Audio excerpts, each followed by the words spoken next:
بسم اللہ الرحمن الرحیم. السلام علیکم my dear students. This is me Bilal Ahmed and you are watching my YouTube channel All Paak Forces.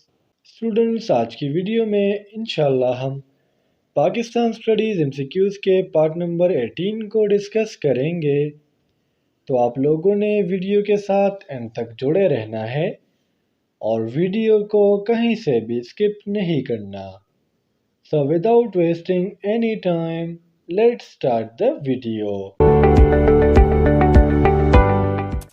ہمارا فرسٹ MCQ ہے which is the highest peak of Sindh؟ یعنی سندھ کی سب سے بلند یا ہائیسٹ چوٹی کون سی ہے؟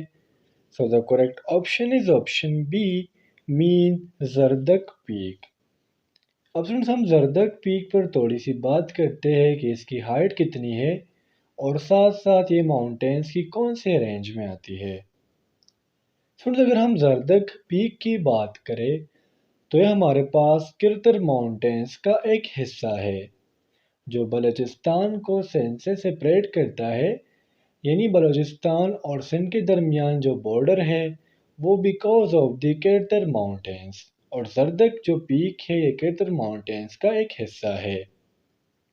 اگر ہم اس کی ہائٹ کی بات کریں تو وہ ہے 7430 فیٹ، اور کرتر ماؤنٹینز میں جو سیکنڈ ہائیسٹ پیک ہے وہ ہے دراہیل ہلز. ایکسکیوز نمبر 2 ہے ہمارا Who became the first transgender doctor in the history of Pakistan؟ یعنی وہ کون سا فرسٹ فیمیل ہے، ٹرانسجنڈر ہے جس نے پاکستان میں MBBS مین ڈاکٹر کی ڈگری حاصل کی. تو the correct option is option C, مین سارا گل. فرینڈس پاکستان کے ہسٹری میں سارا گل ایک ایسے ٹرانسجنڈر ہے، ایک ایسے فیمیل ہے جنہوں نے جو ہے MBBS کی ڈگری حاصل کی ہے کراچی سے. نمبر 3 ہے ہمارا Who replaced Justice Hosa as Chief Justice of Pakistan؟ یعنی اسٹوڈنٹس آپ لوگوں کو پتہ ہے کہ جو چیف جسٹس ہے یہ ایئرس کے بعد یا کچھ سالوں کے بعد چینج ہوتے رہتے ہیں، اور جسٹس ہوسا کا پورا نام ہے آصف سعید ہوسا، جس کے اگر ہم رینک کی بات کریں تو یہ تھے 26 chief justice of Pakistan from 18 January 2019 to December 20 2019. اس کو ریپلیس کرنے والے کا نام تھا جسٹس گلزار، یعنی option B is the correct here. جو جسٹس گلزار تھے ان کا جو پورا نام تھا وہ تھا گلزار احمد. اگر ہم ان کی رینک کی بات کریں تو یہ تھے 27 chief justice of Pakistan from December 2019 to 1 February 2022. اب بعض اوقات MCQs میں یہ بھی پوچھا جاتا ہے کہ جو فرسٹ چیف جسٹس تھے پاکستان کے وہ کون تھے، تو وہ تھے میاں عبدالراشد فرام 27 جون ٹو 1949. اور اگر اس طرح آپ سے کوئی پوچھے کہ last chief justice of Pakistan کون تھے تو وہ تھے Yahya Afridi from 14 December to 2022. Excuse number 4 ہے ہمارا Under Indus Water Treaty, which of the following rivers were given to Pakistan؟ First of all students ہم تھوڑی سی بات کرتے ہیں انڈس واٹر ٹریٹی پر کہ یہ کیا ہے. بیسیکلی یہ ایک معاہدہ ہوا تھا انڈیا اور پاکستان کے درمیان، کس لیے کچھ ریورز کے اوپر، اور یہ جو معاہدہ ہوا ہے پاکستان اور انڈیا کے درمیان اس کا ڈیٹ تھا ستمبر 1960 کو.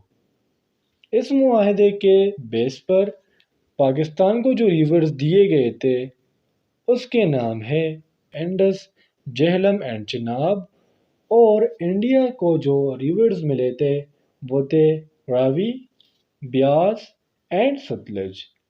اب یہ بات آ جاتی ہے بعض اوقات کہ جو معاہدہ یہ جو ٹریٹی تھا اس کو سائن کرنے والا کون تھا، تو وہ تھے field marshal M Ayub Khan, جنہوں نے یہ جو معاہدہ تھا اس کو سائن کیا تھا. نمبر 5 ہے ہمارا When Pakistan establish it first atomic energy commission? یعنی MCQs کا سمپلی مطلب یہ ہے کہ پاکستان نے اپنا پہلا اٹامک انرجی کمیشن کب اسٹیبلش کیا، کب بنایا. So the correct option is option A, مین 1956 کو۔ اسپیسیفکلی اگر ہم بات کریں تو پھر یہ ڈیٹ بنتی ہے مارچ 1956 کو، اور جو پاکستان اٹامک انرجی کمیشن ہے اس کو ہم سمپلی لکھتے ہیں PAEC۔ اب اس کا اسٹوڈنٹس کام کیا ہے؟ پاکستان اٹامک انرجی کا جو کام ہے وہ ہے ڈیولپمنٹ آف نیوکلیئر پاور، ساتھ ساتھ جو نیوکلیئر سائنس ہے اس کی پروموشن کرنا، اور جو تھرڈ موسٹ امپورٹنٹ کام ہے جو نیوکلیئر ویپنز ہے، جو نیوکلیئر ٹیکنالوجی ہے، اس کو اچھے طریقے سے اچھی جگہ پر یوز کرنا۔ اس کی اگر ہم امپلائیز کی بات کریں تو اس میں ایٹ دا ٹائم 1,20,000 امپلائیز کام کرتے ہیں، اور ان کا جو کرنٹ چیئرمین ہے وہ ہے محمد نسیم۔ کیس نمبر 6 ہے ہمارا، Pakistan is the country of South Asia region which is exactly located in the region of South Asia blank۔ ان سب لوگوں کو پتہ ہے کہ پاکستان جو ہے ایشیا کانٹیننٹ میں ہے، اسپیسیفکلی اگر ہم بات کریں تو یہ ہے ساؤتھ ایشیا میں۔ پھر ساؤتھ ایشیا میں کس ڈائریکشن میں ہے؟ ویسٹ میں ہے، ایسٹ میں ہے، نارتھ ایسٹ میں ہے، کس ڈائریکشن میں ہے؟ تو یہ آپ لوگوں کا ہو گیا ہوم ورک، اس چیز پر آپ نے سرچ کرنا ہے۔ اگر آپ کو آنسر ملتا ہے تو ویل اینڈ گڈ، آنسر آپ لوگوں کو نہیں ملتا تو آپ مجھ سے کمنٹ سیکشن میں پوچھ سکتے ہو۔ نمبر 7 ہے ہمارا، who was part of Rawal Pindi conspiracy case. اب سن، جو راول پنڈی کانسپریسی کیس ہے اس کے پیچھے ہم تھوڑا سا بیک گراؤنڈ جانیں گے کہ اس کے پیچھے بیک گراؤنڈ کیا ہے۔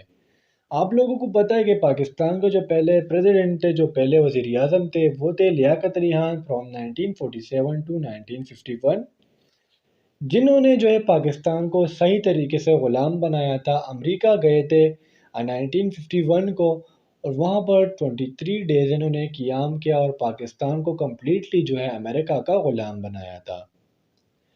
تو اس ٹائم پہ جو جنرل اکبر خان تھے اور ساتھ فیض احمد فیض تھے، انہوں نے کچھ پلان بنایا کس چیز کے لیے، تاکہ جو گورنمنٹ ہے اس کو اوور تھرو کرے، اس کو ختم کرے۔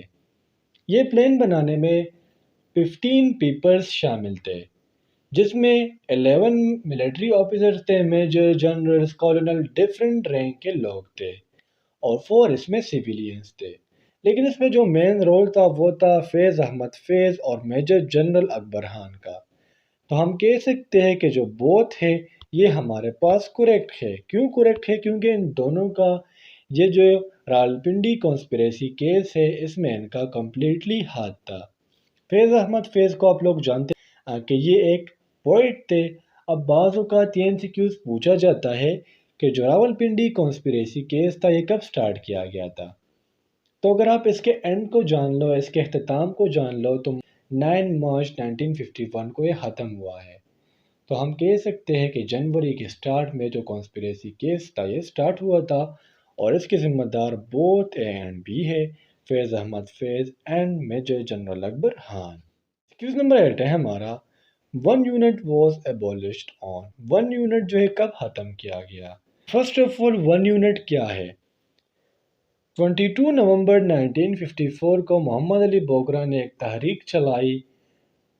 ہم کہہ سکتے ہیں کہ ملک میں وہ جو ہے ایک نیو نظام قائم کرنا چاہتا تھا، وہ تھا one unit. One unit basically یہ تھا کہ اسٹوڈنٹس، ویسٹ اور ایسٹ پاکستان کے درمیانے جو فاصلے تھے یہ 1000 مائلز کے تھے، اور ان کا جو مقصد تھا وہ یہ تھا کہ پاکستان کے جو 4 پروونس ہے ان کو ایک یونٹ بنائے، تاکہ جو ویسٹ اور ایسٹ پاکستان ہے ان کے درمیان جو کچھ ایڈمنسٹریشن پرابلمز ہے ان کو ختم کرے۔ تو بیسیکلی یہ تھا one unit issue in Pakistan, اور سمجھے ختم کیا گیا تھا 1 جولائی 1970 کو، یعنی option C is the correct here. Excuse number 9 ہے ہمارا، in March 2023 which country formally launched Tech House SPTH in Pakistan with the aim of creating more than 1000 jobs؟ Since Tech mean information technology، اور مارچ 2023 میں اس کو بنانے والا، اس کو پاکستان میں launch کرنے والا جو کنٹری تھی وہ تھی سعودی عربیہ، یعنی option C is the correct here. اور جو پیش کرنے والے تھے جنہوں نے پاکستان میں لانچ کیا وہ تھے کنگ فہد ابن منصور۔ نمبر 10 ہے ہمارا، in March 1940 Quaid Azam wrote his one article published in British media titled as